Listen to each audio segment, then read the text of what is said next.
And this is for someone who you have recently, like the light bulb went off, and you were allowed the Holy Spirit to really minister to your soul. And you are no longer focused on the limitations. You're no longer focused on need and all that kind of stuff. You're not looking at the glass as half empty. You're now looking at the glass as half full. You have decided that you're going to trust God in spite of what you see, in spite of what's going on, because you know that He's going to come through for you. I'm talking to y'all, right?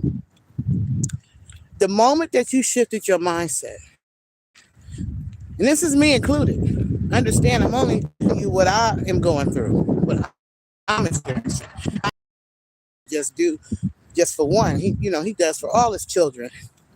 The moment you decided that you were going to trust God in spite of what you saw, and that you were going to be happy and you ain't care, and you were going to trust God to give you what you need when you need it in the way that He decided it needed to be done and in His timetable, when you released it, when we released it, when we released the pain and the suffering and sadness and the depression, when we stopped looking at what we didn't have when we was little and the people who did us wrong, when we stopped focusing on that stuff and was just like, you know what, I'm going to trust you, God, because you made me some promises. There's promises. I'm going to stand on them promises. The moment you did that, you shifted the atmosphere. You removed the blockages that the enemy have been using to keep blessings from coming into your life. Because remember, we have dominion and power, and life and death are in the power of our tongue. So when you started shifting what you were saying, what you were believing, what you were seeing, you shifted your atmosphere. Now that you shifted your atmosphere and you've decided how you're going to handle things that normally you would freak out about, you just gave God what He needed to do what it is that you've been wanting Him to do from the beginning. It was all because you decided that you were going to trust God. When I decided, I put in my spirit, like, listen, I'm not about to be stressing about nothing else that I can't control, because the more that we stay in that low vibrational energy, the more we were experiencing that low vibrational type stuff. But when we decided to shift our mindset, and I'm speaking to the ones who you have shifted your mindset, you started to see things differently. You started to appreciating what you do have. You decided you're going to live in the now, you right? And not in tomorrow or next week or next year, or what's going to happen 3 months from now or 6 months from now or a year, or what happened 10 years ago, 15 years ago, or when you was 5. When you shifted your mindset, you opened up all things that have been blocking the blessings from coming to you. Because now you're expecting blessings. Because now you're looking at these hardships and like, you know what, God gonna take care of that. And you're still continuing to believe that God got something else coming. That He's about to do something new or different in your life. And because you have done that, and because you have been obedient to what God has been telling you to do, in whatever way He's been telling you, now get ready for the blessings, and they're going to start trickling in one by one by one by one by one by one by one by one. And that momentum is going to continue until God has restored you to what you would have had, or actually restore you to more than what you would have had before you went through whatever took you down that tunnel of depression and sadness and woe is me and how comes and all that kind of stuff. I had a dream last night, and I don't always remember my dreams, but this dream was so, like, I remember it. So whenever I remember a dream, I'm like, there's a reason for it. So in this dream, it must have been a group of actors. We must have been like in a movie or something. And there were different kind of actors. There were, Caucasian actors and African-American actors and Mexican and Chinese. We were all different kind of races. And we were all different kind of ages, and we were different economical statuses, because I could tell some of the actors were dressed like they were well off, and then you had some that was dressed like struggling college students. Like, it was a large range of it, right? And there was one particular actor who he was really upset because he said they was about to drop him. He was about to be dropped from the film or whatever. And the only way that he could be reinstated is if people voted for him, and if they sowed seeds, like gave money towards a donation to keep him in the film. So at first, nobody was doing nothing. All the team of us, because it was a team of us, all the team of us were just kind of looking around. And then me, being the activist type person that I am, even in my dream, I'm talking to the team of us, and I'm saying, listen, why are we sitting around here and not joining together, to help him? Y'all all need to be posting this on your Instagram, on your Facebook or whatever, and let people know to vote for him, because we're a team, and we're supposed to have each other's back no matter what. So at first, in the dream, I remember people was looking at me like I was crazy, but then they started doing it. Everybody started posting. You could see them posting. In the dream, I could see them posting and sharing and talking to them about this actor, right? And so at some point, the dream speeds up, and I'm sitting in a car. I don't even know where I was going. And the actor came up to me, and he was smiling. And he told me, he said, it worked. He said, the people voted for me to stay in the film, and they sent money and stuff, and now I'm able to stay in the film. And I remember in the dream, I was saying, that's what we got to do. If we're a team, we got to stick together. You got to stick as a team. You got to stick together. And I think to myself, what was that dream really about? Why did God give me that dream? And what the first thing that popped in my mind is America. It really did. Because America is a melting pot of people with a melting pot of finances and all that, and colors and races and all that kind of stuff, right? And sometimes it seemed like we in a movie. But as soon as we unify, and we get past, those old mentalities about each other, and we start to come together as one.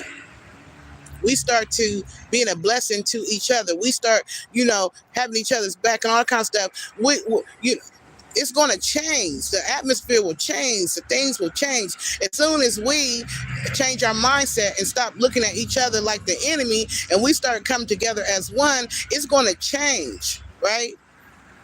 I seen a post where the people in Chicago are basically, they're marching, they're sticking together,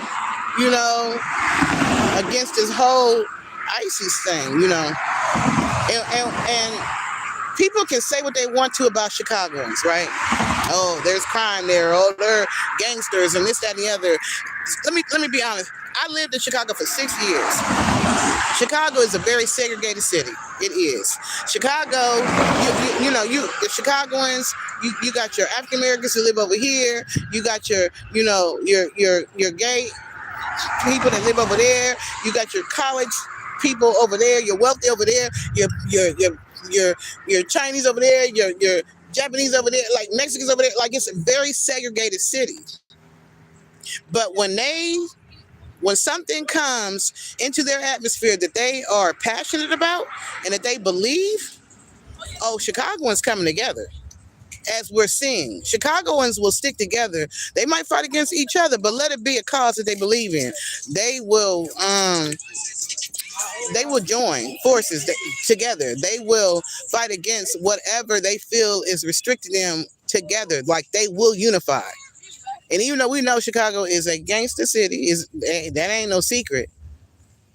And they are in the crime rate, is just like any other city. To me, I don't know why they make Chicago seem like it's the most violent city ever. Like, when I was living there, the news would be like, oh, they've had 10 shootings in one day. Okay, but it's a very large city. Chicago's large. So if you go to any other city that's that large, you have 3 million people, 5 million people in the city, and you have 6 shootings. Okay, well, that's out of 5 million people.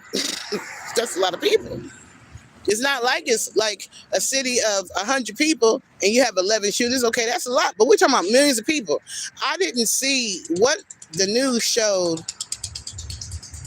I really didn't see in the capacity that they were talking about. But there was, there was war there. I mean, there was, gang violence there. There was, and it was a period of time when it got out of control, in my opinion. But that's because I was living there. But the way the news portrayed Chicago, I just didn't see all of Chicago like that. It just wasn't.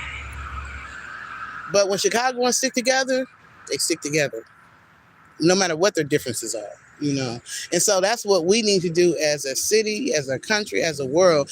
I don't know, this energy of division is not God's will. And for the people who are doing, evil things to each other in that energy, that ain't God for sure, because God is love. And God created all of us. So there's no way that he would want us to be fighting against each other like that, unless we're going through judgment of some type. Because I remember when reading, during the Bible, when I was reading Genesis, and in the Exodus, and in the Exodus, when, with Moses, and when Moses was talking to the Pharaoh and trying to get him to let his children go, the Bible said that God hardened the Pharaoh's heart. So that means that what was going on was really because he was trying to teach something to the Israelites, to the children of Israel. He was trying to show them something. So it may be that a lot of the hardship that we're going through right now in America is because God is allowing the hardening of different hearts so he can show us something, teach us something, I don't know. But anyway, I just feel like changing our mindset, because I just feel better. I don't care. I just feel better. It doesn't mean that I'm not going through nothing, of course. I'm at the bus stop. But I'm not seeing it in the light that I was seeing it before. I'm just like, okay, this is just a phase, but I'm going to get through this. God is going to bring me through this. And I'm just going to praise his name and trust him in the process. And since I've been on that kind of a mode, ain't nothing really bothering me.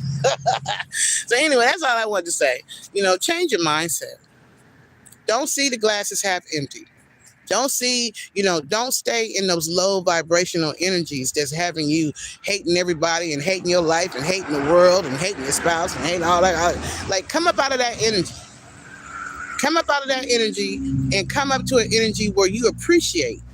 Ain't no relationship perfect, you know what I'm saying? But you appreciate that you have someone, because there's some people that want a mate. So if you got someone who is willing to say, I do, you married, and you're going through your trials, just understand it's temporary.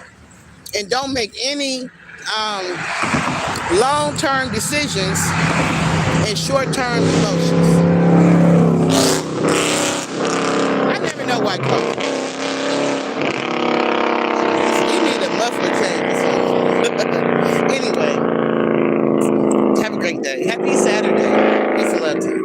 And I'm going to come back later when I find a spot so I can move on to the next chapter. I really got to look and see how to pronounce his name, because I'm the worst with pronouncing these names in the Bible. But it's Ezra. I think that's the next chapter that I'm going to be starting on. So I'm going to look up and see how to say it. But I just feel better. And so I'm just encouraging you to feel better too. Feel better. The world needs you. Your family needs you. Your loved ones need you. Your friends need you. Your job needs you. So we need you to be in the best that you can be, so that you can share your light and your gifts and stuff with the world, or with the people in your community, or in your city, or in your church, or your community, or in your household. You don't need to being mad and just angry and just pouring out that negativity in the world. No. Let your light shine. Let your light shine. All right. Bye.